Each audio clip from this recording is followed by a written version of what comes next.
22. Deputy Attorney General Rod Rosenstein kept tight control over Robert Mueller's Russia investigation. He aggressively wielded Justice Department regulations, giving him authority to overrule Mueller on any investigative or prosecutorial step to maintain leverage over the investigation. The existence of that authority was sufficient. He never formally had to exercise it. The general public perception continued to be that Mueller was on to another Watergate that could end the Trump presidency. "It's Mueller time" was a rallying cry so popular it became a t-shirt slogan. In reality, however, it was Rosenstein time. He oversaw the investigation with diligence and an iron hand, continuing to send a deputy for bi-weekly meetings with Mueller and his team. Mueller's prosecutors were mindful that Trump could order Rosenstein to fire Mueller. If Rosenstein refused, Trump could fire Rosenstein and find someone who would get rid of Mueller. The president's campaign of public intimidation, tweets, and claims the investigation was a witch hunt rattled many on Mueller's staff. The whole investigative atmosphere was stay in your lane, no mission creep. After Trump's controversial 2017 meeting with Putin in Hamburg, where he confiscated the translator's notes, they debated, but only in jest, about subpoenaing the translator's notes. They knew if they dared, they would be fired. After a long internal debate, Mueller decided not to issue a formal subpoena to Trump to compel his testimony. There was a belief that if they asked for the subpoena, the legal battle in the courts would take months, even a year, or Trump could fire Mueller in response. Mueller told his prosecutors they should not stretch themselves too thin. If they tried to get it all, they could wind up getting nothing. Aaron Zebley, Mueller's deputy, told the prosecutors he had the pen on the final report, meaning he had Mueller's authority as final editor. One overriding consideration, Zebley said, was to make sure the report was a definitive account, so no conspiracy theories, no grassy knoll theories would emerge as had happened after the 1963 assassination of President Kennedy. But it was a last-minute rush and debate among the senior prosecutors. The result was a compromise that is one of the most confusing lines in the history of high-profile investigations. While this report does not conclude that the president committed a crime, it also does not exonerate him. Trump and Senator Lindsey Graham played a round of golf at Trump's West Palm Beach, Florida club on the morning of Sunday, March 24th. Trump was worried because Attorney General Bill Barr, who had replaced Sessions in early 2019, was expected to release a letter summarizing the Mueller report. Barr had served as Attorney General for President George H.W. Bush and held a strong, sweeping view of presidential power. Before releasing the letter, the Attorney General called Graham to give him a heads up. Mueller's investigation had been historic and lengthy. 19 lawyers, some 40 FBI agents and other professionals, 2,800 subpoenas, 500 search warrants, 500 witnesses. "You're not going to believe this," Barr said. "What?" Graham asked. "After 2 fucking years, he says, 'Well, I don't know. You decide,'" Barr said. "What do you mean?" Graham asked. "Well, there's no collusion," Barr said. Mueller had found no evidence that Trump or his aides had worked illegally with Russia to interfere in the 2016 election. That was great news. But Barr said Mueller's report was convoluted on the critical question of whether Trump had obstructed justice. He had not reached a conclusion. Barr sent a copy of the letter to Graham's Senate office, and one of his staffers called Graham with a more complete summary of the findings. The letter was addressed to Graham as chairman of the Senate Judiciary Committee and 3 other congressional leaders. The core finding of the Mueller report, according to Barr's letter, was that the investigation did not establish that members of the Trump campaign conspired or coordinated with the Russian government in its election interference activities. For the president and his allies, this was cause for serious celebration. No evidence of working with the Russians. The second conclusion on obstruction of justice was less sweeping, but still legally exculpatory, Graham saw. After all, Mueller's report stated that while it did not conclude that the president committed a crime, it also does not exonerate him. Graham had served 6 years as an Air Force lawyer and several as the chief Air Force prosecutor in Europe. Although Mueller was operating under a long-standing Department of Justice policy that a sitting president could not be charged with a federal crime, Graham felt the phrase, "does not exonerate," was gratuitous. It was not the job of prosecutors to exonerate. They had to decide whether to charge or not to charge. Mueller's language smacked of then FBI Director James Comey's 2016 announcement in the Hillary Clinton email investigation that he would not recommend charges, but that her conduct was extremely careless. Mueller wrote in his report that fairness concerns prevented him from even reaching a judgment that the president committed crimes when no charges could be brought. Ordinarily, a person accused of a crime has a right to a fair public trial and can use that process to clear his or her name. However, Mueller wrote, a prosecutor's judgment that crimes were committed, but that no charges will be brought, affords no such adversarial opportunity for public name clearing before an impartial adjudicator. The concerns about the fairness of such a determination would be heightened in the case of a sitting president, where a federal prosecutor's accusation of a crime, even in an internal report, could carry consequences that extend beyond the realm of criminal justice. Mueller concluded he had the option to state in his report that he was confident, after a thorough investigation, that Trump clearly did not commit obstruction of justice. Based on the facts and the applicable legal standards, however, we are unable to reach that judgment, the Mueller report states. Barr said in his letter that while Mueller had not reached legal conclusions about alleged obstruction, he and Deputy Attorney General Rosenstein have concluded that the evidence developed during the special counsel's investigation is not sufficient to establish that the president committed an obstruction of justice offense. The full report, with grand jury redactions, would be released later, Barr said. For practical purposes, the Mueller investigation was over, Graham believed. There would be sniping, criticism, and second-guessing. The full report undoubtedly would dwell on incidents that were not pretty and would show Trump scheming and teetering on the edge of misconduct. But even if Mueller's report itself did not exonerate Trump, the essentials of exoneration were there in Barr's letter. No further indictments, no criminal charges of the president, no continuing investigation. The question at the end of these long, seemingly endless investigations was always, what's next? There was no what's next. What happens tomorrow? The answer so far? No official action. Trump's opponents and the Democrats would beat the Russian interference drum whenever possible, but it would sound hollow and be yesterday's stale news, Graham believed. Graham gave a summary of the good news to Trump. At 4:46 p.m. that afternoon, Trump stepped before reporters on the tarmac at Palm Beach International Airport and spoke for the first time about Barr's version of the Mueller report's conclusions. So after a long look, Trump said, after a long investigation, after so many people have been so badly hurt, after not looking at the other side where a lot of bad things happened, a lot of horrible things happened, a lot of very bad things happened for our country, it was just announced that there was no collusion with Russia. It's complete exoneration, Trump added, directly contradicting the Barr letter, which quoted the Mueller report's statement that it does not exonerate him. What do you think? Trump asked Graham after he boarded Air Force One. Well, Mr. President, very few presidents get 2 terms in their first term, but you just have, Graham said. This is the first day of a new presidency. Yeah, that's a good way to look at it, Trump replied. Mr. President, this cloud has been removed, Graham said. Trump seemed contemplative, probably the least demonstrative of anybody on the plane. It was out of character for him. Trump, his staffers, and Graham deplaned from Air Force One at Joint Base Andrews outside Washington to board Marine One and fly back to the White House. Graham and Trump sat across from each other. It was a beautiful early spring evening. Isn't that great? Trump said, now in a good mood. Can you believe we're doing this shit? Can you believe I'm here, President of the United States, and you're here? Can you believe this shit? Isn't it the greatest thing in the world? It was apparently his way of absorbing the reality that after 2 years of Mueller, it seemed over. Marine One flew so close to the Washington Monument, it felt as though they could almost touch it. As the helicopter approached the White House grounds, a throng of journalists waited. There are the animals, Trump said. They're the most heartbroken people in America. Yeah, be easy on them, Graham replied. This is a bad day for them. Graham recommended Trump be brief in his comments to the reporters. Here's my 2 cents, Graham said. Say something like, America's the greatest country on earth. Good night. He added, if you'll say that and nothing else, they'll all fall over dead. Marine One landed at 7:04 p.m. Trump walked onto the South Lawn, looked directly at the cameras and said, I just want to tell you that America is the greatest place on earth. The greatest place on earth. Thank you very much. Thank you. And he walked away. When Graham got home, his phone was ringing. Did you see them? Trump said. Who? Graham replied. The animals, Trump said. No. When I said that, they all were stunned. They were speechless. The first time in my life, nobody asked me 120 questions, Trump said. That was the perfect thing to say. Years of countless headlines detailing possible ties or flirtations among Trump people and others connected to the Russian government were replaced by a news story. Mueller finds no conspiracy was the next morning's banner headline in the Washington Post. In the New York Times, the banner headline read, Mueller finds no Trump-Russia conspiracy. A news analysis in the Times was headlined, Burden lifts, leaving President fortified for battles to come. The Barr letter likely did more to shape public perception of the special counsel's investigation than the 448-page Mueller report itself, which was released in redacted form to the public nearly 4 weeks later. On March 27th, Mueller wrote to Barr complaining that his widely publicized 4-page summary letter did not fully capture the context, nature, and substance of this office's work and conclusions. He wrote, there is now public confusion about critical aspects of the results of our investigation. The basis for Mueller's criticism became evident once the report was made public in April 2019 and could be compared to Barr's 4-page summary. But Mueller took no steps to change the outcome. Nor could he in a practical sense. His work was within the Justice Department, which Barr controlled. On April 29, 2019, Rosenstein submitted his 1-page resignation letter to the president. In what was almost a fan letter, Rosenstein raised the American flag and Trump's campaign motto. We staffed the Department of Justice and the U.S. Attorney's offices with skilled and principled leaders devoted to the values that make America great, Rosenstein wrote. I am grateful to you for the opportunity to serve, for the courtesy and humor you often display in our personal conversations, and for the goals you set in your inaugural address: patriotism, unity, safety, education, and prosperity. Trump's inaugural address would probably not be remembered for those themes, but for his invocation of American carnage. The central flaw in the Mueller investigation was that the prosecutors never found an inside witness who could tell a story of corrupt, illegal conduct. There was no comparable figure to John Dean, Nixon's White House counsel, who testified in 1973 to both his own illegal actions and Nixon's.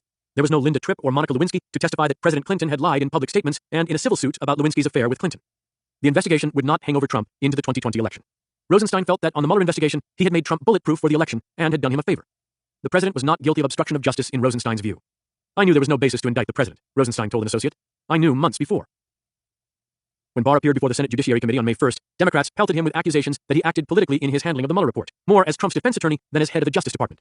You put the power and authority of the Office of the Attorney General and the Department of Justice behind a public relations effort to help Donald Trump protect himself, Senator Mazie Hirono of Hawaii said.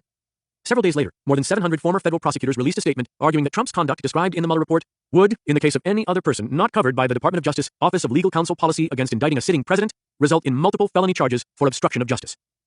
But after 22 months of investigation, without the bombshell findings anticipated by some of Trump's opponents and critics, Mueller and his report faded from the headlines. In an April 2019 column, Public has Mueller report fatigue and wants to move on, San Diego Union Tribune political columnist Michael Smullins wrote that the Mueller report had become white noise.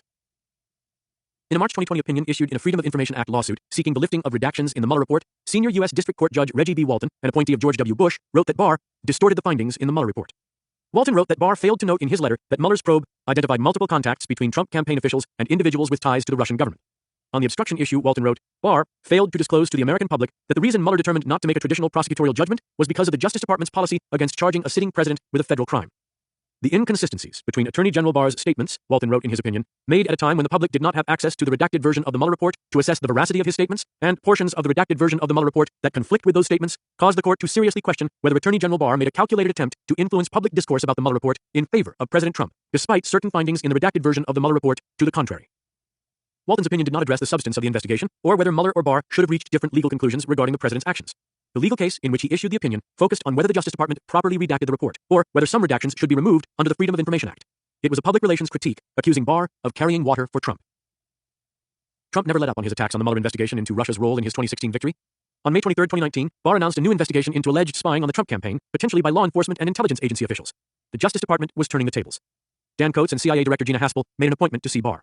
The Mueller investigation had already torn inconclusively through the intelligence agencies, they said. Why did this need to be done? It will be very disruptive to the agencies. Barr said he thought there was more out there that had not been investigated. Haspel said the investigation could have a negative impact on morale at the CIA. Her people were spooked by the new investigation, and some wondered if they would need to get an attorney. No, Barr said, he did not think so. He tried to be reassuring. It's not going to have that much of an impact. Haspel disagreed. It was like Mueller, too. It would be a nightmare for the agency. Coates suspected Barr had former CIA Director Brennan in his sights, but did not say so. He asked if John Durham, the U.S. attorney appointed to oversee the case, would be looking at Coates' own people at the Office of D&I. Potentially, Barr said. Coates was worried about the GS-14 employee who had just done his or her job and passed along intelligence and seemingly routine reports. He also thought that Durham would be looking at Obama's former D&I James Clapper, who was one of the persistent public critics of President Trump. Coates and Haspel said they would give the Justice Department any documents they requested because the president had so ordered. They had no choice. But hopefully, you will do this in the right way, Coates said. I hope you can do this in a way that is not going to cause a lot of problems, Haspel said. And can we stay informed in terms of what you plan to do and make sure we know what's happening? Don't worry, Barr said. We will. We will. Your people won't need to be concerned. Barr said he would let them know what he had learned and if there was anything they should do. Before anything was released, he said, they would have an opportunity to respond. Presumably, they could make their case. But there was a lawyerly caution, though he was obviously trying to calm them down. Don't worry, Barr said. This is not a witch hunt. There's more out there, and we just need to know what it is. Mueller testified before the House Judiciary Committee on July 24, 2019, giving an uneven performance that frustrated Republicans and Democrats alike, with fumbling, incomplete answers. He appeared at times to lack familiarity with his own report.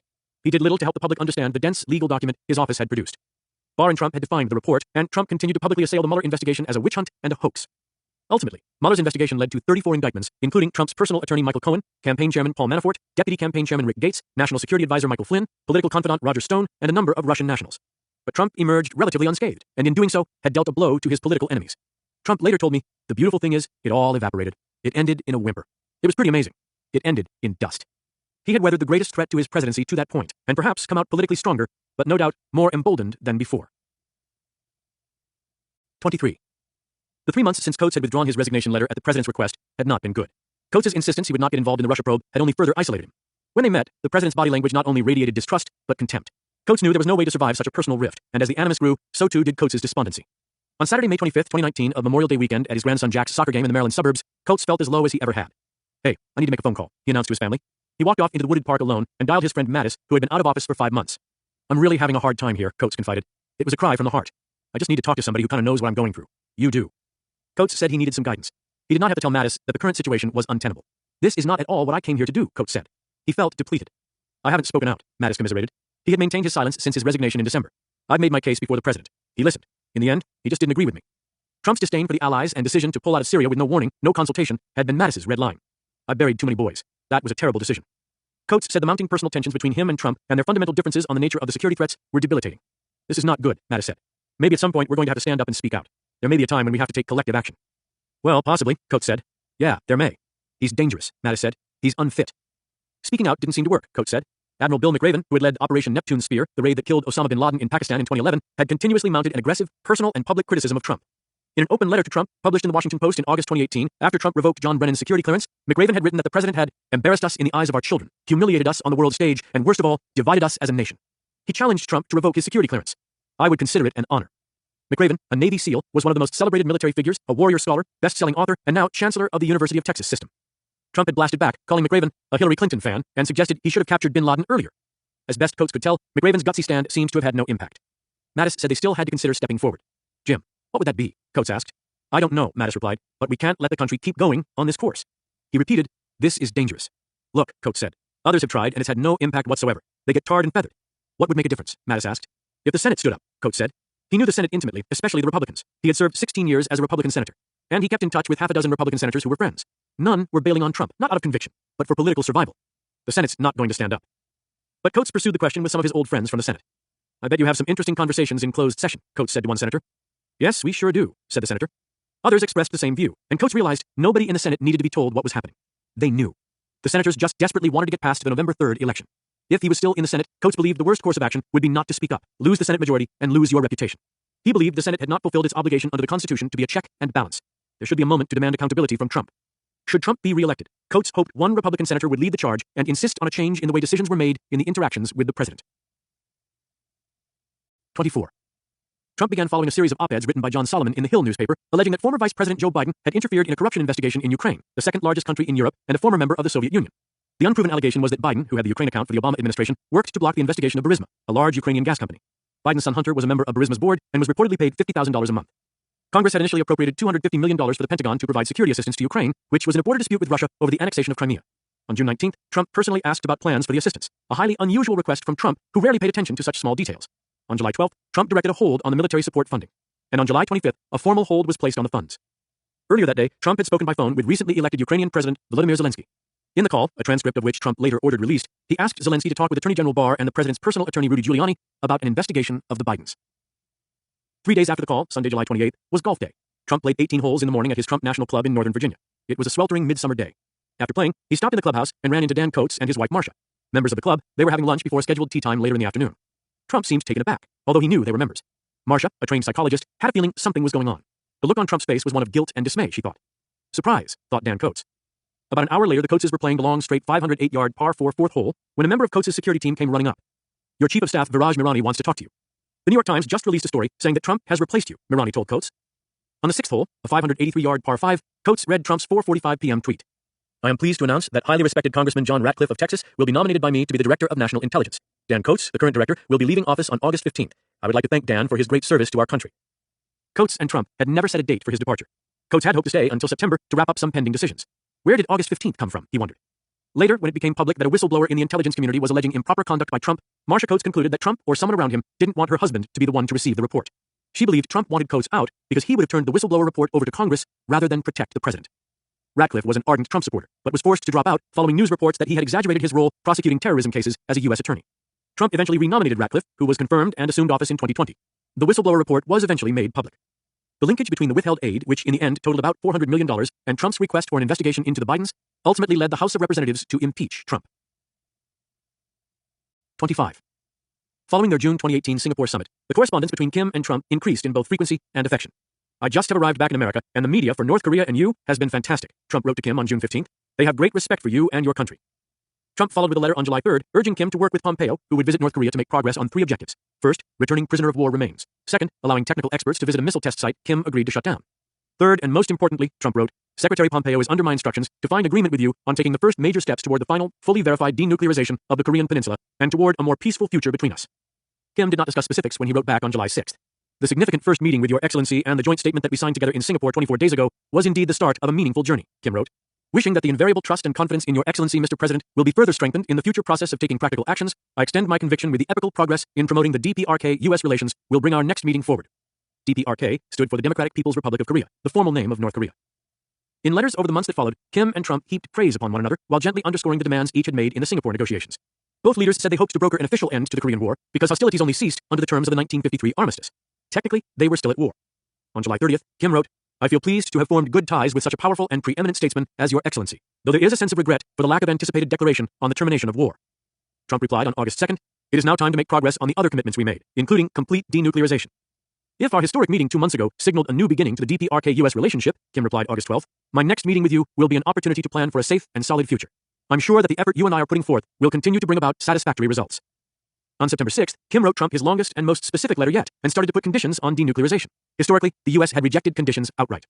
We are willing to take further meaningful steps one at a time in a phased manner, such as the complete shutdown of the Nuclear Weapons Institute or the Satellite Launch District and the irreversible closure of the Nuclear Materials Production Facility, Kim wrote in the September 6th correspondence. I am deeply convinced that the many miraculous changes that we have brought about this year, beyond the imagination of everyone, will lead to many more in the future on the basis of the excellent relationship that exists between Your Excellency and myself. The two leaders made clear their mutual desire to meet again, often portraying their diplomatic relations as an us against the world effort. As I wrote in my previous letter, Kim wrote on September 21st, my confidence and respect for Your Excellency will never change, though many people are skeptical about the current status and the prospects of the relations between our countries about our ideas of resolving the issue of denuclearization in the future. I, together with Your Excellency, will definitely prove them wrong.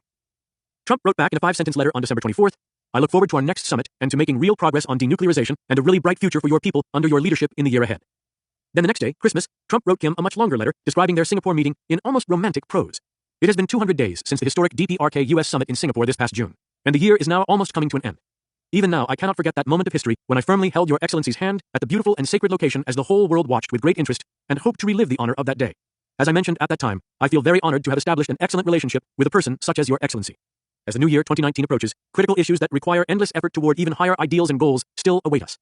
Just as Your Excellency frankly noted, as we enter the new year, the whole world will certainly once again come to see, not so far in the future, another historic meeting between myself and Your Excellency, reminiscent of a scene from a fantasy film. When I first read that Kim saw this as reminiscent of a scene from a fantasy film, I was shocked. Trump replied on December 28th, I just received your letter and very much appreciate your warm feelings and thoughts. Like you, I have no doubt that a great result will be accomplished between our two countries, and that the only two leaders who can do it are you and me. Trump added that Hanoi or Bangkok would be acceptable locations for their next summit. Trump wrote again on January 8th to wish Kim a happy birthday. You will have many great years of celebration and success, he wrote. Your country will soon be on a historic and prosperous path. On January 17th, Kim wrote to introduce a special envoy he was sending to Washington to arrange the next summit. I would like to believe that while last year was a meaningful one in which we put an end to the long-standing hostile relations between the DPRK and the U.S. and made a commitment to a new future, this will be a more significant year that will see our bilateral relations develop into a new, higher stage, he wrote. Following envoy Kim Yong-chol's visit to Washington, the two nations agreed to a second summit between the two leaders in February in Hanoi. We are together doing something very historic, Trump wrote to Kim January 18th. I will see you soon. Unlike the other letters which were typed and signed sincerely, this was handwritten in Trump's black magic marker and signed, Your friend, Donald J. Trump.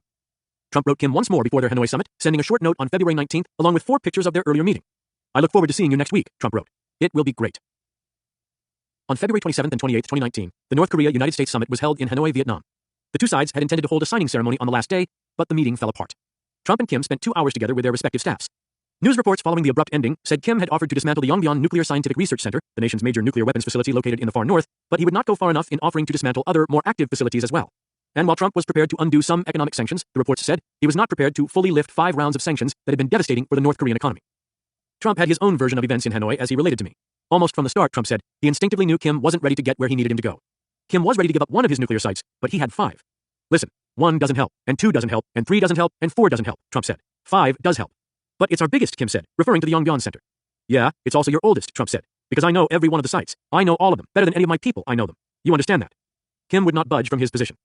Do you ever do anything other than send rockets up to the air? Trump asked Kim. Let's go to a movie together. Let's play a round of golf. Finally, the reality set in. You're not ready to make a deal, Trump said to Kim. You're not there. What do you mean? The look on Kim's face was utter shock. You're not ready to make a deal, Trump said. I've got to leave. You're my friend. I think you're a wonderful guy, but we've got to leave because you're not ready to make a deal. Trump's implied message, Pompeo thought, was, don't shoot. We're friends. We can trust each other. We will work it out. The summit was reported as a failure. Letters between Trump and Kim following the Hanoi summit were cordial but infrequent. Their relationship got more attention than progress on denuclearization. Trump did not write again until 3 weeks later, on March 22nd, in a letter in which he pledged permanent friendship. Thank you again for making this long journey to Hanoi, he wrote. As I said to you when we parted ways, you are my friend and always will be. On June 10th, Kim wrote Trump another letter of verbose flattery. Like the brief time we had together a year ago in Singapore, every minute we shared 103 days ago in Hanoi was also a moment of glory that remains a precious memory, Kim wrote. Such a precious memory that I have in my unwavering respect for you will provide an impetus for me to take my steps when we walk toward each other again someday in the future. I also believe that the deep and special friendship between us will work as a magical force. Your Excellency, Mr. President, I still respect and lay my hopes on the will and determination that you showed in our first meeting to resolve the issue of our unique style that nobody had ever tried and to write a new history. Today's reality is that without a new approach and the courage it takes, the prospects for resolution of the issue will only be bleak. I believe the one day will come sooner or later when we sit down together to make great things happen, with the will to give another chance to our mutual trust. Such a day should come again. It may well be recorded as yet another fantastic moment in history. 2 days later, on June 12th, Trump wrote back to say he would like to meet again. It is hard to believe that a full year has passed since our historic first meeting in Singapore, Trump wrote. It was on that day 1 year ago that you and I made a number of extraordinary commitments to one another. You committed to completely denuclearize, and I committed to provide security guarantees. We both committed to establish new relations for our two countries and to build a lasting and stable peace regime on the Korean peninsula. I completely agree with you. You and I have a unique style and a special friendship. Only you and I, working together, can resolve the issues between our two countries and end nearly 70 years of hostility, bringing an era of prosperity to the Korean peninsula that will exceed our greatest expectations. And you will be the one to lead. It will be historic. Using Twitter, Trump proposed the next meeting between the two leaders as spontaneous. While in Japan on June 29th for the G20 summit, Trump tweeted, "If Chairman Kim of North Korea sees this, I would like to meet him at the border DMZ just to shake his hand and say hello, ? The June 29th tweet was followed by a more formal letter later that same day. As you may have seen, Trump wrote, I am traveling today from Osaka, Japan to the Republic of Korea, and since I will be so close to you, I would like to invite you to meet me at the border tomorrow afternoon. I will be near the DMZ in the afternoon and propose a meeting at 3:30 at the Peace House on the southern side of the military demarcation line. I have no specific agenda for our meeting, but I think it would be great to see you again since we will be so close to each other. Hope to see you tomorrow." Kim accepted Trump's invitation. On June 30th, 2019, Trump and Kim met at the Joint Security Area, a zone of distinctive blue buildings on the border of North Korea and South Korea. The two leaders faced each other, Trump standing in the gravel on the South Korean side, and Kim on the other side of a short concrete slab marking the actual border. "Would you like me to come in?" Trump asked. "Yes, I would like you to come in," Kim replied. Trump walked over the border of the two countries, marking the first time a U.S. president entered North Korea, and the two leaders walked a few steps into North Korean territory. After the crossing, the two leaders spoke to each other briefly through interpreters. "I want to thank you," Trump said, according to the official White House transcript of the exchange. "Look, the world is watching, and it's very important for the world." Kim told Trump that he had been surprised by the president's letter the day before, proposing a meeting at the border. "Meeting at such a place shows that we are willing to put an end to the unfortunate past and also open a new future, and provide positive opportunities in the future," Kim said. "If it was not for our excellent relation between the two of us, it would not have been possible to have this kind of opportunity. It was an honor that you asked me to step over that line," Trump said, "and I was proud to step over the line." The event was an international media spectacle, but it achieved no immediate substantive diplomatic outcome. A ratings-minded president gets the shot he wanted, read a headline in the next day's Washington Post. Being with you today was truly amazing, Trump wrote to Kim on June 30th. Even the media, which always likes to say that everything is bad, is giving you accolades for inviting me into your country. They said you demonstrated great foresight and courage in accepting a meeting on such short notice and very public notice. Most importantly, I thought our meeting went very well. The potential of your country is truly limitless, and I am confident that incredible prosperity awaits you and your people in the future as we continue to work together. Attached to Trump's June 30th letter was a copy of the New York Times front page, which featured a 4-column picture of Trump and Kim. Chairman, great picture of you, big time, Trump added in a marker. Trump wrote again July 2nd, sending 22 photographs along with his letter. It was an honor to cross into your country and to resume our important discussion, Trump wrote. I have tremendous confidence in our ability to strike a big deal that leads to immense prosperity for you and your people, sheds you of your nuclear burden, and inspires generations to come. These images are great memories for me and capture the unique friendship that you and I have developed. More than a month later, August 5th, Kim wrote Trump the longest letter exchanged between the two. The tone was polite, but the message was that relations between Kim and Trump may have cooled off for good. It sounded like a disappointed friend or lover. Kim thanked Trump for the pictures of their meeting at the border. I'm delighted to receive each and every single picture you specifically chose from that day, which holds special meaning and will remain an eternal memory from that momentous and historic day, he wrote. Those photographs now hang in my office. I express my appreciation to you, and I will remember that moment forever. But Kim was upset, he said, because military exercises by the U.S.-South Korea alliance had not fully stopped. My belief was that the provocative combined military exercises would either be cancelled or postponed ahead of our two countries' working-level negotiations, where we would continue to discuss important matters, Kim wrote. Against whom is the combined military exercises taking place in the southern part of the Korean peninsula? Who are they trying to block, and who are they intended to defeat and attack? He continued. Conceptually and hypothetically, the main target of the war preparatory exercises is our own military. This is not our misunderstanding. As if to support our view, a few days ago the person who they call the Minister of National Defense of South Korea said that the modernization of our conventional commercial weapons was deemed a provocation and a threat, and that if we continue to provoke and threaten, they will classify my administration and military as an enemy. Now and in the future, South Korean military cannot be my enemy. As you mentioned at some point, we have a strong military without the need of special means, and the truth is that South Korean military is no match against my military. Kim said he did not like the U.S. military's role. The thing I like even less is that the U.S. military is engaged in these paranoid and hypersensitive actions with the South Korean people. I am clearly offended, and I do not want to hide this feeling from you. I'm really very offended, the letter continued. Your Excellency, I am immensely proud and honored that we have a relationship where I can send and receive such candid thoughts with you. In remarks on the South Lawn of the White House on August 9th, Trump spontaneously brought up Kim's latest letter when answering a reporter's question on a different topic. While Kim's letter warned Trump had offended him, the president turned it on its head. I got a very beautiful letter from Kim Jong-un yesterday, Trump said. It was a very positive letter. What did it say? A reporter asked. I'd love to give it to you, Trump said. I really would. Maybe sometime I will. The CIA never figured out conclusively who wrote and crafted Kim's letters to Trump. They were masterpieces. The analysts marveled at the skill someone brought to finding the exact mixture of flattery while appealing to Trump's sense of grandiosity and being center stage in history. 26.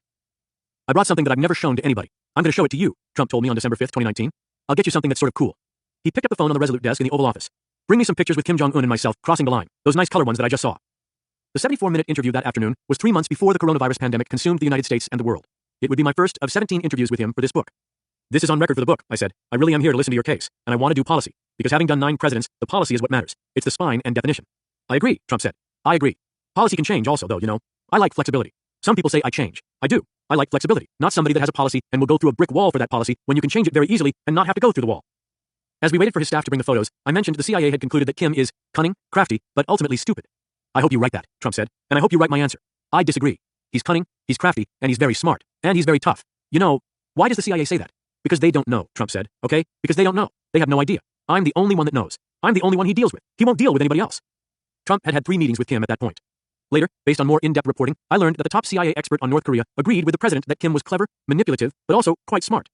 An aide brought in pictures that showed Trump and Kim. All of these shots were photos that had already been released and widely circulated at the time of the event. This is me and him, Trump said. That's the line, right? Then I walked over the line. Pretty cool, you know? Pretty cool, right? That's the line between North and South Korea. That's the line. That's North and South Korea. That's the line.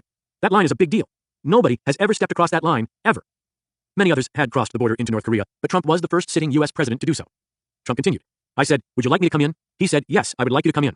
Nobody's ever done that. I mean, they're cool pictures when you talk about iconic pictures. How about that? But it's still a dangerous relationship, I said. Would you agree? Yeah, Trump said, but it's less dangerous than it was, because he likes me. I like him. We get along. That doesn't mean I'm naive. That doesn't mean that I think, oh, it's going to be wonderful. He's a very tough cookie, and he is smart. Very smart. You're convinced he's smart. Beyond smart. Look, he took over, when he was 27 years old, a volatile place where the people are very smart. Same as South Korea. They're the same, okay? Same people. Very smart. Trump did not dispute that Kim was also violent and vicious. He said that Kim tells me everything. Told me everything. I know everything about him. He killed his uncle, and he put the body right in the steps where the senators walked out, and the head was cut, sitting on the chest. Think that's tough? You know, they think politics in this country's tough. The president continued. Nancy Pelosi said, oh, let's impeach him. You think that's tough? This is tough. These are great pictures. He pointed at one of the pictures. Look, did you ever see him smile? Did you ever see him smile before? North Korean state media regularly releases photos of Kim smiling at various events. The president said he could give me copies of some of the pictures. The Northcom commander in Colorado Springs is presidentially designated to shoot down a missile that might hit the United States homeland from North Korea, I said. This would only be the case if the Secretary of Defense was not available. That's correct, the president said. Yeah, we're all set, because you have to be set. So you're comfortable with that delegation of authority to Northcom? Sure. Well, you have to be prepared. I don't wait for anything. I don't wait for anything. Nothing bothers me. I don't wait for anything. If I did, I would have been not here a year ago. They've been trying to impeach me now for 3 years. No more. They've been trying to impeach me from the day I came down the escalator, okay? You want to know the truth, he said, referring to the launch of his campaign. They've been trying to get me from that time. He showed me a photo. Look, nice picture. But, no, the relationship is good. So hard question, President Trump, I said. I understand we really came close to war with North Korea. Right. Much closer than anyone would know. Much closer, you know? He knows it better than anybody, he said, referring to Kim. Did you tell him? I don't want to tell you that, but he knows. I have a great relationship. Let me just put it that way. But we'll see what happens. He noted that for 2 years, North Korea had not conducted nuclear or intercontinental ballistic missile tests. The last ICBM test by North Korea had been in November 2017. I can't tell you what the end is going to be yet, how it's going to end, Trump said. He's tested short-range missiles, which, by the way, every country has short-range missiles. There's no country that doesn't have them, okay? It's not a big deal. That doesn't mean after January, he's not going to be doing some things. We'll see what it is. But I have a great relationship. Many foreign policy figures had said that Trump gave Kim too much by agreeing to meet without formal written conditions. So have you given Kim too much power? I asked. Kim had said he wouldn't shoot more ICBMs. Because if he's defiant, if he shoots one of those ICBMs, what are you going to do, sir? If he shoots, Trump said. And then he's got big problems. Let me put it that way. Big problems. Bigger than anybody's ever had before. Then Trump digressed to reveal something extraordinary. A secret new weapons system.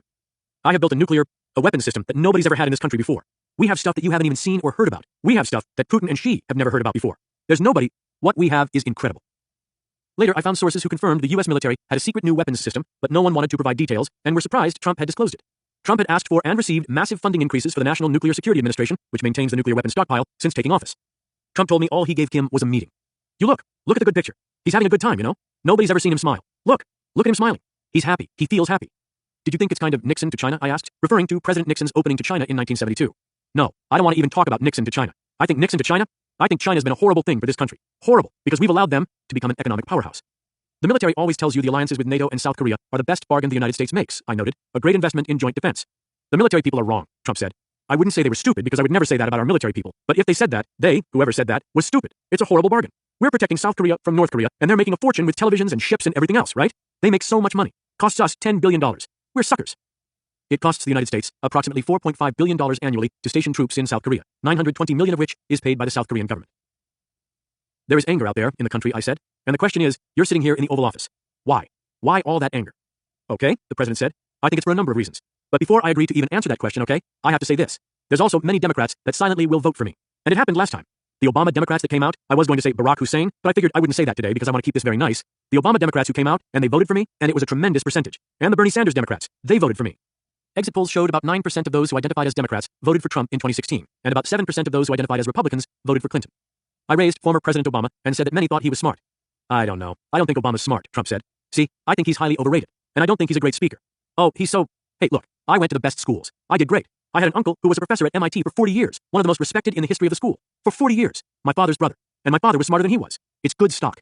You know, they talk about the elite. Really, the elite. They have nice houses. No, I have much better than them. I have better everything than them, including education. This is an important moment in history, I said, where they're going to impeach you. The House is going to impeach you. Yeah. And we're sitting in the Oval Office here. And you are content, happy, proud. Yeah. Any angst? No. The deputy press secretary interrupted, saying, "We've got about 5 minutes, gentlemen." The Treasury secretary was waiting. "Oh, that's okay," Trump said. "Go ahead. I find it interesting. I love this guy, even though he writes shit about me. That's okay." "What's the Trump-Pence strategy to win over in the next 11 months the persuadable voter?" I asked. "I don't know," Trump said. "You know what? I'll tell you what the Trump-Pence strategy is. To do a good job. That's all it is. It's very simple. It's not I don't have a strategy. I do a good job." "Why don't you give me your taxes?" I asked. "No, seriously." He cited his standard argument that his tax returns were being audited by the IRS, although I knew that would not stop him from releasing his taxes if he wanted. "Do you know what I made last year?" Trump asked. $488 million or something like that. I made 488, and that's because I'm not there, meaning I would have done much better. 488. Trump reported at least $434 million in income in 2018, according to his financial disclosure form filed with the Office of Government Ethics in May 2019. I noted the split-screen effect of the impeachment debate in the House and this discussion in the Oval Office. I knew it was a big show. He had all his props on the Resolute desk, the parchment appointment orders of the judges stacked in the middle of the desk, the large rolls of pictures of him and Kim, and a binder with letters from Kim. I had interviewed Presidents Carter, Clinton, George W. Bush, and Obama in the Oval Office. All sat in the standard presidential seat by the fireplace and did not have props. "It's as if you had won the biggest lottery ever," I said. "I did. Every day I won it. Nancy Pelosi has driven my poll numbers through the roof. And she comes out with, 'I pray for our president.' She never prayed for me in her life." "Okay. In a sentence, what's the job of the president? What is your job as you see it?" "I have many jobs." I offered my standard definition. "I think it's figuring out what the next stage of good is for a majority of people in the country." "That's good," Trump said. And then saying, I continued, this is where we're going, and this is the plan to get there. Correct, Trump said. But sometimes that road changes. A lot of people are inflexible. Sometimes a road has to change, You have a wall in front, and you have to go around it instead of trying to go through it. It's much easier. But really, the job of a president is to keep our country safe, to keep it prosperous, okay? Prosperous is a big thing. But sometimes you have so much prosperity that people want to use that in a bad way, and you have to be careful with it. As I listened, I was struck by the vague, directionless nature of Trump's comments. He had been president for just under 3 years, but couldn't seem to articulate a strategy or plan for the country. I was surprised he would go into 2020, the year he hoped to win re-election, without more clarity to his message. By the way, could I ask you a question? Trump inquired. He wanted to know who I thought would get the Democratic nomination for president. I had a terrible track record on such predictions, and took a pass. Who do you think is going to be your opponent? I asked. I'll be honest with you, I think it's a terrible group of candidates, Trump said. It's an embarrassment. I'm embarrassed by the Democrat candidates. I may have to run against one, and who knows? It's an election. And I'm looking pretty good right now. 27. Shortly before my second interview with President Trump on the afternoon of Friday, December 13th, the House Judiciary Committee had voted to send 2 impeachment articles against the president to the full House of Representatives. Trump was charged with pressuring Ukrainian President Volodymyr Zelensky in the phone call to investigate former Vice President Joseph R. Biden and Biden's son while leveraging some $400 million in security assistance to Ukraine in its fight with Russia. The second article charged him with obstructing Congress's investigation by ordering administration officials to ignore subpoenas. The vote to impeach was 23-17 along strictly partisan lines. I wanted to see how Trump was handling impeachment. The president seemed unbothered, even cheery, and had time for a 1.5-hour interview in the Oval Office. He asked his photographer to take our picture. While we did, he explained he liked long neckties so the back could be tucked in the label. Don't you hate it when it flies? He took me on a tour of his hideaway office, the spot where President Clinton had secretly met with White House intern Monica Lewinsky.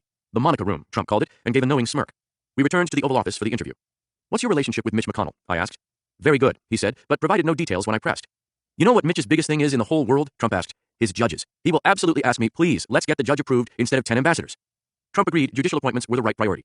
We don't need thousands of people going to the State Department. We've got thousands and thousands of people. It's so ridiculous. I don't want them. We turned to North Korea, which had recently threatened to send a Christmas gift to the United States, with a spokesman saying, the dialogue touted by the U.S. is, in essence, nothing but a foolish trick. Of Kim, Trump said, he didn't respect Obama, didn't like him, thought he was an asshole. I asked why Trump had pivoted to meet with Kim after aiming harsh, warlike rhetoric at him for more than a year. It's very complicated, Trump said. I always ask the one question, why are we defending South Korea? The United States had 30,000 troops stationed in South Korea. We're losing a fortune. It's a rich country. I say, so we're defending you. We're allowing you to exist. I was surprised that he would make such an extreme statement, that South Korea's very existence depended on the United States allowing it. Why are we doing that? Trump continued. Why do we care? We're 8,500 miles away. Seoul, South Korea is about 5,100 miles from Seattle and 7,000 miles from the east coast of the United States. Why do we care? Why do we have our 32,000 soldiers over there willing to fight for you? The U.S. military leadership believed that stationing U.S. troops in South Korea had maintained the peace in Asia for decades, and the long and successful alliance with South Korea was a bargain. Trump said he asked the same question of Japanese Prime Minister Shinzo Abe. I ask Abe, he's a friend of mine. I say, why are we defending Japan? You're a rich country. Why are we defending you, and you're paying us a tiny fraction of the cost? The establishment hates that question, which shows you how stupid the establishment is. I tried to bring the conversation back to Kim Jong-un. What happened at your first meeting with Kim in Singapore? I asked. It was the most cameras. I think I've seen more cameras than any human being in history. There's like hundreds of them. It's free. I get it for free. It costs me nothing. It's called earned media, and you do earn it. They say I spent 25% what Hillary did, but I got $6 billion worth of earned media. It was actually 50% according to analysis firm MediaQuant. Tell me, as best you can recall, what happened in Singapore. The Singapore event was a monster, Trump said. They had a thing set up for the media, the likes of which you have never seen. I've never seen a thing like it. Thousands. Thousands. Do we have any pictures of that? But I want to see what you think of this man, I said, trying to bring his focus away from the PR extravaganza to the substance of the meeting. An aide brought in a large 16 by 20-inch photo of Trump and Kim seated and smiling. Kim, Trump said, had pledged to work toward the denuclearization of the Korean peninsula. He has a hard time with the word denuclearization. He signed an agreement. He promised me, but he has a real hard time. He backs up. He found a real estate metaphor for Kim's reluctance to give up nuclear weapons. It's really like, somebody that's in love with a house and they just can't sell it. The Singapore meeting was crucial, Trump said. We really got along. It was a great chemistry. Trump had privately described meeting Kim this way. You meet a woman. In 1 second, you know whether or not it's all going to happen. It doesn't take you 10 minutes, and it doesn't take you 6 weeks. It's like, whoa, okay, It takes somewhat less than a second. Trump continued recounting. We then had a lunch. I've never seen anything like it. Every single person was sitting up. A general stood up to make a statement. He snapped to attention. There was no carpet. It was like a nice, beautiful wooden floor. His chair snapped back 20 feet, hit the wall behind him. I said, holy shit. And I joked. I said, I want you people to act like these people. Kidding to all my people. Kidding, but not kidding, I said. I tried to verify the story in my subsequent reporting, but couldn't find anyone who remembered it.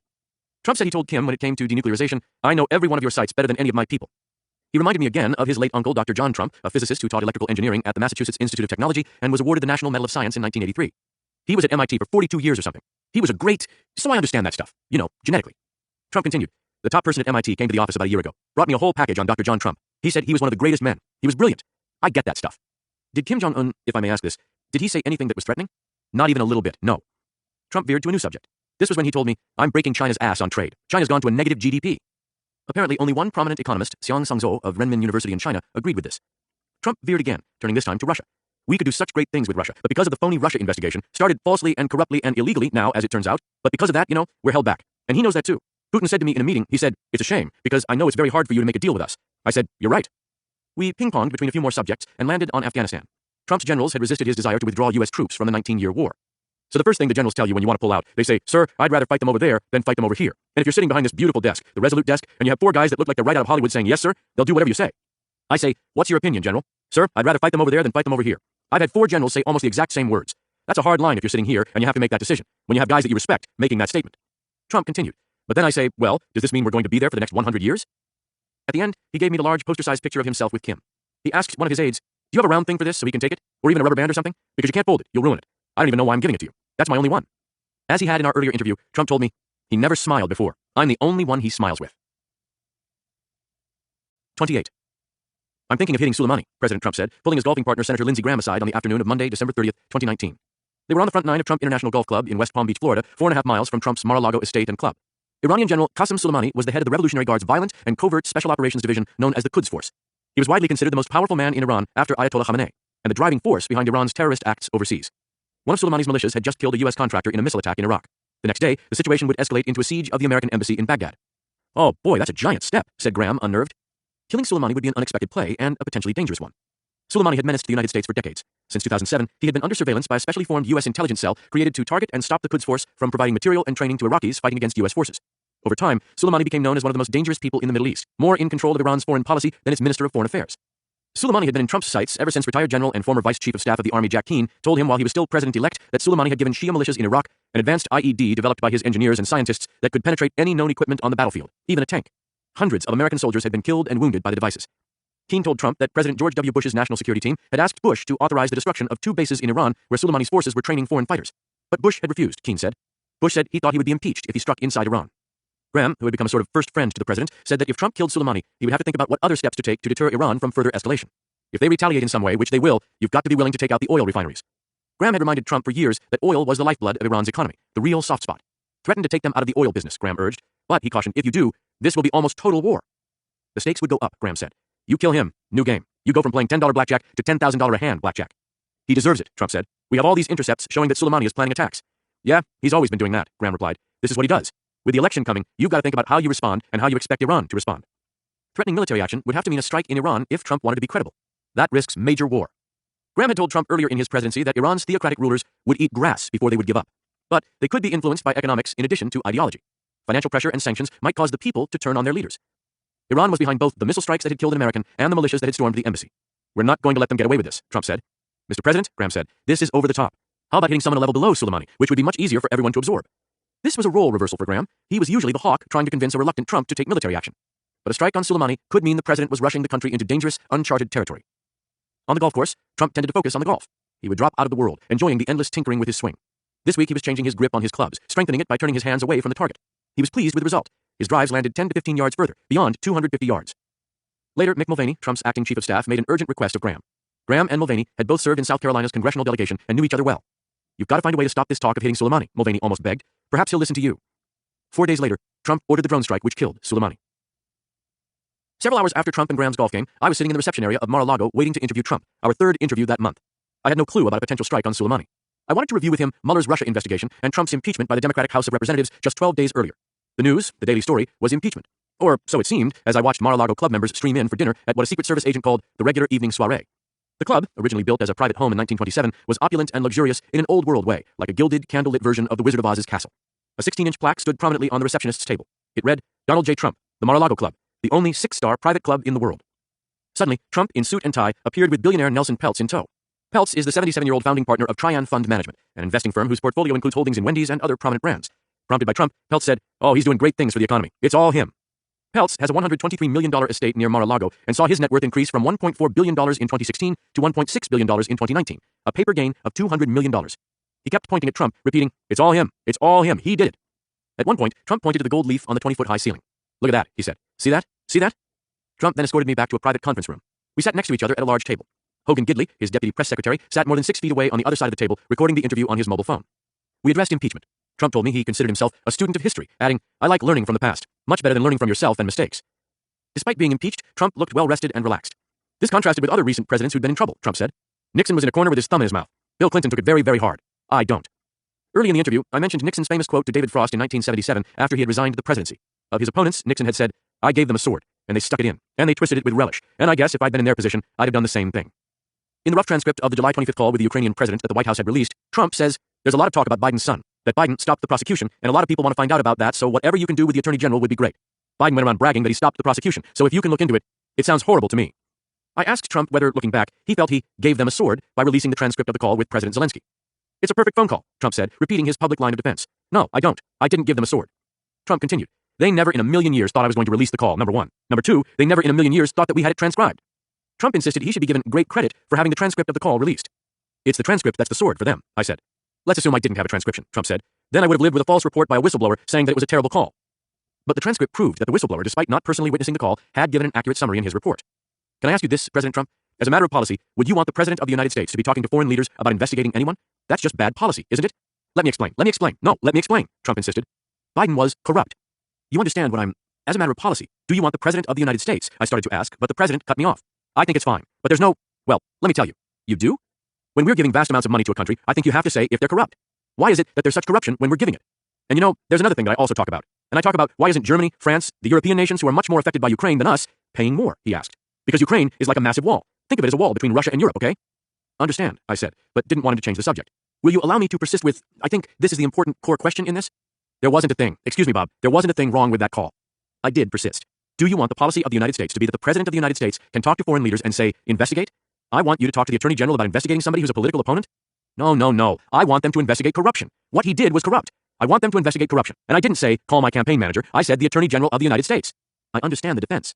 I'm asking the policy question, I said. And you have to say one thing. No, I want corruption investigated. And how can we investigate corruption in a foreign country? How can we do that? We can't do that. We can't do it because we're not, we don't have access. We're giving billions of dollars away to a foreign country. Yes, we should have the right to investigate corruption. I believe that strongly. I understand the points you're making. I'm asking the policy question. Is this a good policy for the President of the United States to be talking to foreign leaders about investigating anyone? Corruption. Yes, corruption. Well, but naming a political opponent. If the political opponent is corrupt, they can let us know. Look, his son, do you think that's the President's job? His son, Trump tried to go on, is that the President's job? I'm sorry to persist on this, but the President's job is to investigate corruption. If there was corruption, we're giving billions of dollars to a country, that country should let us know if there's corruption. You don't see the other side on this at all. I don't see it at all. No. Zero? No. If there was no corruption, but there was corruption. And when you look at that tape of Joe Biden, quid pro Joe, they call him, quid pro Joe, he said, enunciating each word carefully. When you look at that tape, Bob, that's the ultimate quid pro quo, okay? It's the ultimate. Trump was referring to Biden's January 23, 2018 appearance at the Council on Foreign Relations, where he talked about helping force Ukrainian Prosecutor General Viktor Shokin from office. Shokin's ouster had been sought by the United States and other Western countries for failing to pursue corruption cases, including an investigation into Burisma, the Ukrainian gas company. The president continued, I'm only saying this. Look, that conversation I had with Zelensky was perfect. But here's what happened. You had an informer who now disappeared. You had a second whistleblower who now disappeared. You had the first whistleblower who reported the call. He reported it totally different than, there were 8 quid pro quos. Trump's facts were muddled. The whistleblowers remained masked under federal law. Several times in late 2019, the president said without basis that he had been accused of 8 quid pro quos, an exaggerated misstatement of the allegations against him. Trump then tried to shift the subject to Chairman of the House Intelligence Committee, Adam Schiff. I'm just asking the policy question, I said. Would you want the next president of the United States to be talking to foreign leaders about investigating political opponents? I would want the next president of the United States to investigate corruption. And in fact, we have a treaty signed with Ukraine because it is a very corrupt country in the past. Hopefully, the new president will do something about it, but we have a treaty that we actually have to do it. The Mutual Legal Assistance Treaty between the United States and Ukraine allows the Justice Department to investigate corruption in Ukraine, but doesn't obligate it. You see why I'm asking these questions? Look, what happened here is very interesting. Indeed it is, I said. They made up a phony conversation, Trump said, and it sounded terrible.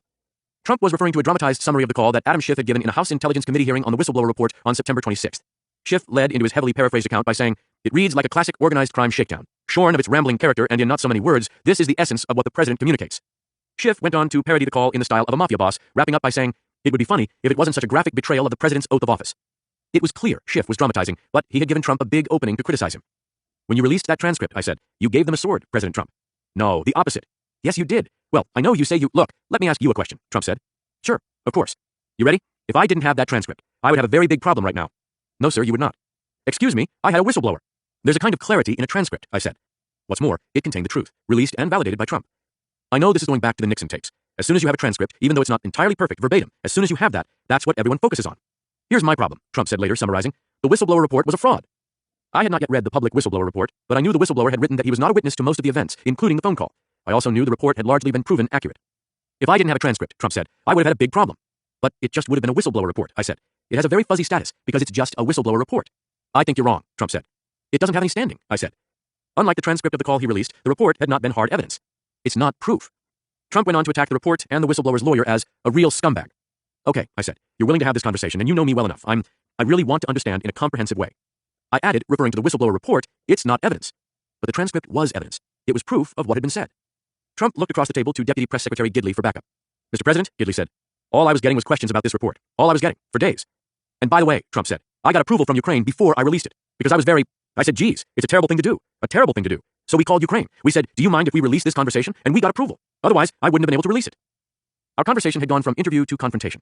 He did not seem to understand or accept my central point. The President of the United States had no business asking for a criminal investigation of his political opponent. It was clear we were not going to agree, so I decided to move on. I'm going to tell you something from my experience, I said. Go ahead, Trump said. Nobody more experienced. Well, I continued, you're willing to have this. As you know in the Nixon case, I always said afterwards, as soon as the Watergate burglars were caught, if Richard Nixon had gone on television and said, I'm the man at the top, I'm indirectly responsible for this, I'm sorry, I apologize, it would have gone away. I would never have done it here, Trump said. Yeah, Nixon should have done that, but I shouldn't have done because I did nothing wrong. I did nothing wrong. Have you ever found that you did nothing wrong, but apology is the path to ending the issue? I asked. I wouldn't apologize if I did nothing, Trump said. Can't do it. If I did something wrong, I could apologize. I said, I'm telling you, from too many decades of experience in cases like this, if you apologized, it would go away. I think if I apologized, Trump explained, it would be a disaster, because that would be admitting I did something wrong, and I didn't. The House Democrats who voted for impeachment centered their claims on the transcript of the phone call. You clearly wanted the Bidens investigated, I said, trying again. No, Trump said. I want corruption investigated. He repeated that he wanted to know why Germany and France were not putting up money for Ukraine. Why is it always the foolish United States? I know it wouldn't fit with your persona to apologize, I said. I would totally apologize if I did something wrong. I shifted ground. Who's the person you trust most in the world? Trump paused for several seconds, and he chuckled and said, that's an interesting question. I don't know. I don't want to get into it because I have so many people. I have great family. I trust my family members. Okay, I said. Ask them if you should apologize. Bob, I think you have to look at the whistleblower report. I will, I promised. I indicated I realized he was allowing me to push him. I appreciate your indulgence. I am telling you my experience and my conviction, my repertorial belief. You gave them a sword when you released that transcript. Trying to get the Bidens investigated was improper, or as many Republicans would later say, inappropriate. I so disagree with you, he said, laughing. If I didn't have a transcription, they would have made up a story that was so phony, and I would have had no defense. I met Ivanka coming in, I said, referring to his daughter. Take her for a walk around this lovely place. I'll ask her, Trump said. And say, would an apology, carefully phrased, end this, or put it in a context? It would be a disaster, Trump said, in my opinion. Again, from across the table, Gidley jumped in. Disaster. You're right. You're 100% correct. The media would not give him. No way they would destroy him for that. I have this reputation of not being willing to apologize, Trump said. It's wrong. I will apologize if I'm wrong. When's the last time you apologized? Oh, I don't know, but I think over a period, I would apologize. Here's the thing. I'm never wrong, okay? No, if I'm wrong, I believe in apologizing. This was a totally appropriate conversation. It was perfect. And again, if I did something wrong, I would apologize, okay? Trump's best-known recent apology followed the release of the Access Hollywood tape in October 2016. Late in the interview, I asked again if Trump would take that walk with Ivanka. I will, but I disagree with you so much, Trump said. It wouldn't matter what she said. I pressed one last time. What would he do if Ivanka thought he should apologize? It wouldn't matter what she said, he repeated. Dan Scavino, Trump's social media director, had walked in. Trump pulled him into the debate. He thinks I should apologize, Trump said. I think if I apologized, it would be a disaster. I don't know. 100%, Scavino said. The media would kill Trump. Scavino, one of Trump's closest aides, had his laptop open at the table. Show him this thing, Trump said. You won't even believe this, Trump said. Watch this. Scavino played a 90-second clip which was a spliced-together selection of stumbles, hesitations, pauses, and confusions from Mueller's testimony before Congress on July 24th. Interspersed were shots of members of the committee looking on in wonder, indifference, and surprise. It was funny in an unkind way. Mueller was visibly unsteady. Trump stood over my shoulder and watched. He laughed and chuckled, delighted, as if this was payback for the 2 years of Mueller. Next up on Scavino's laptop was a clip of Trump's February 2019 State of the Union speech for Congress, 11 months prior. Instead of his words, hyped-up elevator music played as the camera panned over extended shots of senators and members of Congress watching from their seats. One of the first shots was of Bernie Sanders, who looked bored. Trump had a different interpretation. They hate me, the president said. You're seeing hate. A shot of Elizabeth Warren was next. She was paying attention, but had a bland, unemotional look on her face. Hate, Trump said. A shot of an expressionless Alexandria Ocasio-Cortez. Trump pointed at her. Hate. See the hate, he said. The camera lingered a particularly long time on Kamala Harris, who had a straight, even polite look on her face as the dubbed-in music played in the background. Hate, Trump said. See the hate. See the hate. 29. In January 2020, Senator Lindsey Graham was basking in his role as chairman of the Senate Judiciary Committee, one of the most powerful roles in the Senate. All nominees for federal judgeships came through his committee. Trump was pushing hard to appoint a slew of federal judges. There was a steady and seemingly unrelenting flow of names. The Senate had confirmed 187 of Trump's judicial appointments by December 2019. On the evening of January 7th, Graham reflected on the key pillar of the Trump revolution. I didn't know we had so many fucking judges, Graham said. I think every town's got a judge. Some are a little wacky. Most of them are really good, but a few outliers. The problem is, when you only need a simple majority, you don't need to go outside your own party. In 2005, under President George W. Bush, Graham, John McCain, and a bipartisan group of 12 other senators had held firm to resist a proposal to eliminate the use of a filibuster in the Senate for judicial appointments. A filibuster effectively allowed one senator to block the appointment of a judge. Senate rules required 60 votes to overcome a filibuster, meaning, in effect, each nominee needed the support of at least 60 senators. But in 2013, under Obama, Senate Majority Leader Harry Reid, infuriated by Republicans' use of the filibuster, pushed the elimination through. I don't think I've ever seen John McCain more upset, Graham recalled, because that's the beginning of the end. The result was making the judiciary more ideological, Graham realized. The rule change had removed the need to strive for compromise. If you've got to reach across the aisle and pick up 10 votes, you're going to have a different judge than if you don't. When the Democrats got back in power with a Senate majority, they would do the same thing, he predicted. Now, with Trump's appointments, there's some wacky ones, but there's some that didn't make it. I said no, we're not going there. But we have weeded out some really wackos. It's only going to get worse over time, though. The judiciary is going to get far more ideological. It changes the Senate. It's just a matter of time until the Senate becomes the House. More ideological, more partisan, and focused on the short term rather than able to take a long view. The filibuster on legislation would be next to go, Graham worried. If Trump wins re-election and we take back the House and we've got a small majority in the Senate, there'll be so much pressure on all of us to change the rules. If he had anything to do with it, Graham said, he would work not to change the rules any further. In the meantime, he said, the judiciary is going to fundamentally change in our lifetime. The nominees will have to be approved by outspoken ideologues in the party because you don't need any support from the other side. Graham spoke to Chief Justice John Roberts frequently. John Roberts is very much worried about this drift. He's an institutionalist at heart. He's joined several 5-4 decisions because he doesn't want the court, I think, labeled as a political party. 30. At the very end of December, a 79-year-old physician, 5'7", grandfatherly and calm, was sorting through emails, notes, and phone messages from a worldwide network he had developed over 35 years. Beep. His internal radar went off. China. New virus. Wet market. Wow. Dr. Anthony Fauci, the government's top infectious disease expert, was seeing the first reports of a new mysterious pneumonia outbreak at a seafood and live animal market known as a wet market in China.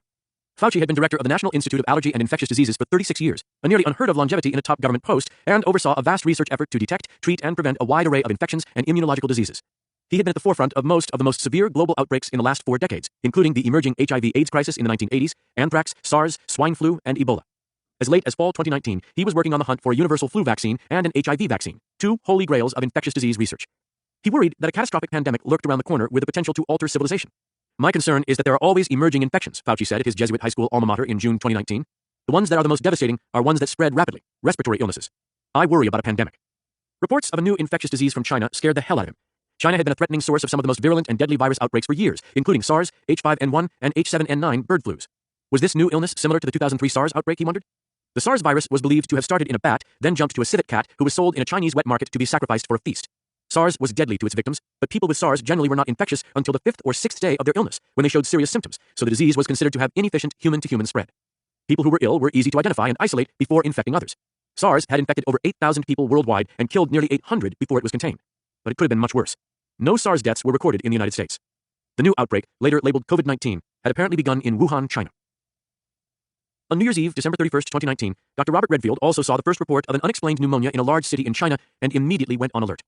Redfield, 68, an expert virologist and the director of the Centers for Disease Control and Prevention, CDC, the public health agency charged with protecting Americans' health, read an urgent notice on the treatment of pneumonia of unknown cause released online by the Wuhan Municipal Health Committee in China. One of the CDC's major responsibilities was to monitor global health threats to try to stop them before they reached the United States. Redfield had 23,000 people, including contractors, working for him all over the world, compared to Fauci's 2,000. Redfield, with his distinctive gray chin curtain beard, liked to keep a low public profile. The CDC considers itself the nation's health protection agency. As director, Redfield's immediate focus is on the cause of the disease, or what is called the etiology. A devout Catholic, Redfield had gone through a religious awakening during a private 10-minute conversation with Pope John Paul II in 1989 and believed in the redemptive power of suffering. Redfield prayed every day, including a prayer for President Trump. He treated the information out of China with urgency. The CDC's first formal report, filed the next day despite the federal holiday, is a remarkably detailed 3-page document. Titled China Pneumonia of Unknown Etiology Situational Report, it is dated January 1, 2020, and marked for internal use only, not for distribution. The report was disseminated to other top health officials, including Health and Human Services Secretary Alex Azar. In a section headlined Top-Line Messages, the report stated, 1. The current situation relates to an epidemic of pneumonia of unknown etiology centralizing on a local seafood market, Huanan Seafood Market in Wuhan, China. 2. Despite news reports mentioning the possibility of SARS, there is no actual evidence implicating SARS. 3. 27 cases reported to date. 4. The clinical syndrome includes fever, few with difficult breathing, and with bilateral lung infiltrates on chest X-ray. 5. The seafood market has been closed for disinfection since they also sell wild animals. In other sections, the report said, there has been no obvious transmission among people to date. There has been no hospital staff who have been infected to date. The Wuhan Municipal Health Commissioner released an announcement just before 2 p.m. December 31st. Laboratory testing is underway for respiratory pathogens to include SARS. The cases so far have been limited to Wuhan. The report included a map showing Wuhan's location in China and 3 pictures of the market. On January 2nd, the second CDC situational report was updated to include the significant information that the Huanan market was said to sell bats, a known reservoir of diseases that are transmissible and deadly to humans and other wild animals. The seafood market has been closed for disinfection, since they also sell animals including chicken, cat, dog, bat, marmot, snake, seafood, and other animals. The report also noted 2 media reports of illness outside of Wuhan were published today. Redfield worried about the possible emergence of a pandemic bird flu coming out of China yet again. H5N1 and H7N9 had killed an extraordinary 60% and 40% respectively of people infected. On January 2nd, Redfield shared his concerns with the National Security Council's Biodefense Directorate, which reported to Pottinger and O'Brien. Redfield and Fauci conferred about what China was reporting. In each of the 27 cases, the illness had allegedly jumped from an animal to a human. Fauci and Redfield thought that seemed like a stretch. All 27 people were infected from animals in the same market? Did all those people actually go to that market or eat animals and get it from animals? Or was it likely there was human-to-human spread, which could vastly increase the likelihood of a major outbreak? Significantly, the CDC's January 3rd situational report noted there were now 44 cases. Lab testing had ruled out seasonal and avian influenza and some other common respiratory pathogens, although SARS was still a possibility. Hong Kong, Taiwan, Singapore, and the Amur region in Russia have implemented border screening of people traveling from Wuhan, it reported. This level of caution was relatively rare. Redfield sent an email to George Gao, the head of the Chinese CDC, who has an Oxford PhD in biochemistry and is an expert in coronaviruses, on the afternoon of Friday, January 3rd, to set up a private phone call. Redfield knew Gao well and had worked with him over the years. Are you certain that it's not human-to-human spread? Redfield asked. Some of those infected were from the same family and lived together, Redfield noted, increasing the chances of human-to-human spread. They had been at the same market, Gao said. Redfield was skeptical. Why don't we send our disease detectives, Redfield said to Fauci from their epidemic intelligence service, to Wuhan to see what was going on? Fauci said if the disease was really only traveling from animals to humans, the spread would likely be inefficient, and a massive outbreak was unlikely. Redfield wanted to get his experts to the scene in Wuhan. The proven way to contain the spread of an infectious disease was to first have an understanding of its scale and characteristics. The way to do that was to have his medical experts, epidemiologists, virologists, CDC doctors, but no political people, on the ground at the earliest stages of an outbreak to see for themselves. Time was critical. If the CDC team could get into Wuhan, they would be able to give him an assessment and also help the Chinese. Perhaps that assessment would be the difference between containment and disaster. Redfield sent Gao another email the next day. CDC has substantive experience, he wrote, in identifying the etiology of pneumonia outbreaks caused by novel pathogens. CDC also has a long history of working collaboratively with the government of China on pneumonia and respiratory infectious diseases. He continued, I would like to offer CDC technical experts in laboratory and epidemiology of respiratory infectious disease to assist you and China CDC in identification of this unknown and possibly novel pathogen. At this point, Fauci thought they would have to just count on the Chinese being honest and see what happened. Redfield again spoke with Gao. He reported to O'Brien and Pottinger. The call was both troubling and bizarre. China was stonewalling. He filled Pottinger in on the details. Gao was not forthcoming at all. Redfield was deeply concerned by Gao's tone, which was different from his previous experiences with him. Gao sounded like a hostage and expressed serious anxiety. When pressed, he offered nothing about possible human-to-human spread. In an unexpected turn, Gao wanted the United States to send their experts, but he said he couldn't issue the invitation. Instead, could Redfield request the Chinese ask for U.S. experts? Redfield was beyond frustration. Each day counted. On January 6th, he converted his January 4th email word for word to a formal letter to Gao on the U.S. Department of Health and Human Services letterhead. Redfield figured the formal letter would give Gao some ammunition with his superiors. The Chinese sat on it. Redfield pinged Gao through the U.S. Embassy in Beijing, asking if there was a response. Can we come to China? The answer came back, thanks again for the offer. What's going on? Redfield complained to Fauci. They weren't getting a yes and they weren't getting a no. From his past relationship with Gao, he did not expect this. He tried everything to get an affirmative invitation. Nothing. They were at the most critical stage. He needed on-the-ground data. One explanation, Redfield and Fauci agreed, was that the Chinese are proud, with sophisticated medical doctors and equipment, and probably felt they didn't need help from anybody else. Fauci threw up his hands. Here we go again. China being China. Remote, aloof, and secretive. Since they knew of no cases of the strange pneumonia in the United States, it would be hard to press much harder. By January 5th, according to the CDC Situational Report number 5, there were 59 cases in Wuhan, more than double in 4 days. SARS and MERS, Middle East Respiratory Syndrome, had been ruled out. Local health experts were recommending wearing masks and avoiding closed and airless public spaces and crowded places. Media speculation about SARS continued to swirl. The CDC posted a Level 1 travel notice for Wuhan on January 6th. Level 1 was the lowest, which served to simply alert travelers of the presence of a health problem in the area and urged them to practice usual precautions and avoid living or dead animals, animal markets, and contact with sick people. The situational report for January 6th noted the sprawling seafood market was located next to a train station, which serves as a transportation hub at the center of China's domestic train routes and will soon be especially congested as we enter Chinese New Year. The Chinese New Year celebration would begin on January 24th and span 16 days. One Bloomberg News story, dubbing it the world's biggest human migration, reported that 3 billion trips would be taken within China and to other countries for the holiday. The CDC report also noted that viral pneumonia in Wuhan has been a hot topic on Chinese social media for the past week. According to the CDC, a hashtag, translated as #Wuhan reported mysterious pneumonia, was being actively censored on Chinese social media. Redfield grew increasingly worried as reported cases increased. On January 7th, he stood up his incident management structure, a process reserved only for serious health matters. In 2 years as CDC director, he had only done this twice before. It was first dubbed 2020 China Pneumonia Response, then almost immediately renamed 2020 Pneumonia of Unknown Etiology Response. The initiative was launched with the main objectives to prepare for potential domestic cases and to support the investigation in China or other countries if requested. The CDC situational report said there was no specific screening at train stations or airports in Wuhan. Media has begun to report high demand of N95 respirators in China, it noted. The N95 was a sophisticated mask used by healthcare workers. Redfield called and suggested to Gao that the Chinese go out and test people who had not been to the market. Soon, Gao reported that they had identified cases not associated with the market. The January 8th situational report noted that now there were only some epidemiologic links to the market. Thailand and Vietnam had been added to the list of countries conducting border screening of people from Wuhan, and the CDC was engaging with personal protective equipment supply chain partners to increase awareness of supply chain status. The report noted that the Wall Street Journal was reporting China had discovered a new strain of coronavirus, and a Wikipedia article had been established for the outbreak. On January 10th, Chinese scientists published the genome of the virus online, giving international scientists their first glimpse of the new coronavirus. Fauci called his team from the Vaccine Research Center together. Let's start making a vaccine, Fauci directed. Who the hell knows where this is going? So the center began work right away and launched the vaccine project Moderna later bought that was a positive prospect for a vaccine. Fauci was intensely focused on the efficiency of transmission question. just how infectious was the new virus. The feedback he got from China was happy talk. The official Chinese line continued to be that the virus was not a big deal. It is not that efficient. It is less deadly than SARS. We have it under control. The CDC situational report for January 13th alerted readers that Thailand reported a confirmed case of nCoV in a traveler from Wuhan City to Thailand. This is the first infection with novel coronavirus 2019 detected outside China. That report hit Redfield hard. It told him, almost for sure, that there was human-to-human spread and the disease was being carried outside China. Meanwhile, Redfield had another phone conversation with Gao. You can't believe what's going on over here, Gao said. It's much, much worse than you're hearing. Holy shit, Fauci said. They haven't been telling us the truth. It is really transmitting efficiently. The CDC began developing a diagnostic test and issuing warnings for airports and ports of entry to the U.S. about travelers from Wuhan. It held a call with over 300 attendees from state and local health departments in the U.S. On January 15th, the CDC situational report hedged, saying, some limited human-to-human spread may have occurred. The possibility of limited human-to-human transmission cannot be ruled out, but the risk of sustained human-to-human transmission is low. Pottinger, who had begun making his own calls to sources from his days as a Wall Street Journal reporter on SARS, told Redfield he was gathering evidence not only of human-to-human spread, but also asymptomatic spread, meaning a person without symptoms could be a carrier and infect others. Was it possible that a former journalist would get to the bottom of the new virus faster than the doctors, Redfield wondered? They would have to wait and see. On January 17th, Redfield activated the entire CDC and assigned thousands of his staff to work on the new virus. Screening of travelers from Wuhan began at airports in New York, San Francisco, and Los Angeles. He feared the greatest health crisis since 1918 might be upon them. Pottinger also calculated the death rate for Hubei province, whose capital was Wuhan, could be 6 times normal. He based his estimate not on information from the intel community or reported death rates out of China, but from Chinese social media and phone conversations with people on the ground. He determined this could translate into thousands more deaths in Wuhan in 1 month. 31. Trump surprised me at home with a call about 1:30 p.m. on Monday, January 20th, Martin Luther King